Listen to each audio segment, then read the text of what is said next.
તો હોળીના તહેવારની સમગ્ર રાજ્ય સહિત દેશભરમાં ધામધૂમથી ઉજવણી કરતા હોય છે, પરંતુ ગુજરાતમાં એક એવું ગામ છે કે જ્યાં છેલ્લા 212 વર્ષથી હોળીના તહેવારની ઉજવણી થતી નથી। વાત બનાસકાંઠા જિલ્લાના ડીસા તાલુકામાં આવેલા રામસણ ગામની કરીએ છીએ।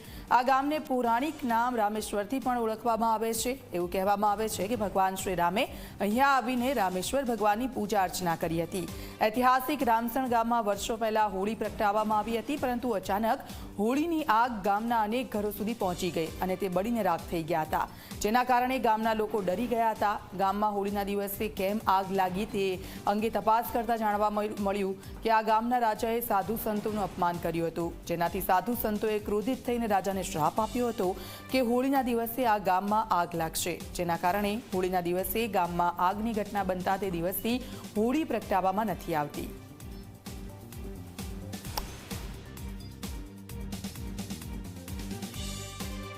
આ સાધુ સંતે કોઈ આવી અને અહીંયા રાજા મહારાજા એવો કોઈ સાધુ સંતને બોલાય એટલે કોઈ સાધુ સંત આવી અને એમને એવું કીધું કે ભાઈ આ હોળિકા અહીંયા પ્રગટાવવાની નથી, અને સાધુ સંતે શ્રાપ આપ્યો કે ભાઈ રાજા મહારાજાને શ્રાપ આપી દીધો કે હવેથી આ હોળી પ્રગટાવવાની નહીં, ગામની અંદર આગ લાગી જતી।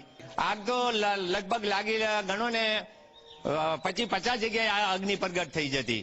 ગામવાળે નિર્ણય કર્યો કે ભાઈ સાધુ સંતના અને ગામના પાંચના બધા જે તે આવી અને આગેવાનો આવી અને અહીંયા મંદિરના અંદર કીધું કે ભાઈ જ્યોતિષને બોલાવીને કે ભાઈ કેમ આગ લાગે, તો કોઈ ભાઈ સાધુ સંતના કોઈ રાજા મહારાજાના સવાલથી સાધુએ અપમાન કરેલું, એટલા માટે આ બધું બંધ રહ્યું। હોળી રામસણ ગામે હોળી દહન કર્યાને લગભગ અંદાજે વડીલોના કહેવા મુજબ 212 વર્ષ થવા આવ્યા છે। એ વખતે હોળી દહન કરવાથી ગામ આખું ભડકે બળ્યું હતું અને ફરીથી એના એ પ્રયત્નો કરવામાં આવ્યા, તો પણ એવું બનતા ગામ લોકો વડીલો હાથે મળી અને ગામ લોકોએ એક સાધુ મહાત્માને સંતને બોલાવી અને આના વિશે પૂછવામાં આવ્યું, ત્યારે મહાત્મા એવું જાણવા મુજબ મહાત્મા એવું કહ્યું છે કે રામાવટી નગરી અહીંયા હતી રામના નામથી, તો આપણે અહીંયા હોળી દહન ન કરવું જોઈએ અને ગામ લોકોએ હાથે મળી મહાત્મા સંતની જે વચન હતું એને પાળી અને આજ દિવસ સુધી હોળી પ્રગટાડતા નથી।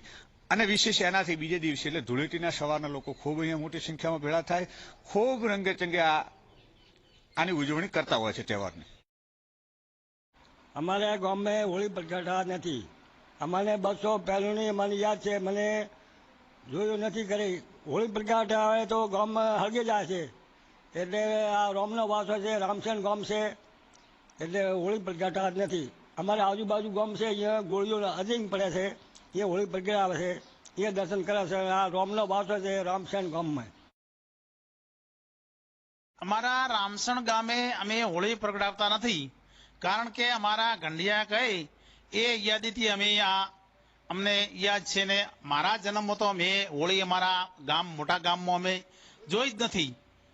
બરાબર, રામનો વાવો છે અને અમારે આપેશ્વર શંકર ભગવાનનું મંદિર પણ છે, એનાથી કરીને અમે જો હોળી પ્રગટાવવા આજે તો અમારું ગામ બધું સળગી જાય એવી અમારી આ મનો પ્રસંગ વિશે અમારા ડોકરાને કહેવતમાં। બરાબર, હા, અમારા હોળીના દર્શન અમે આજુબાજુ કરા કે અમારા ગોળિયું ગામ છે અલગ પડે છે, ત્યાં અમારે પ્રગટાવ્યા, ત્યાં પણ અમે કરા, પણ અમારા રામસણ મોટા ગામમાં નહીં।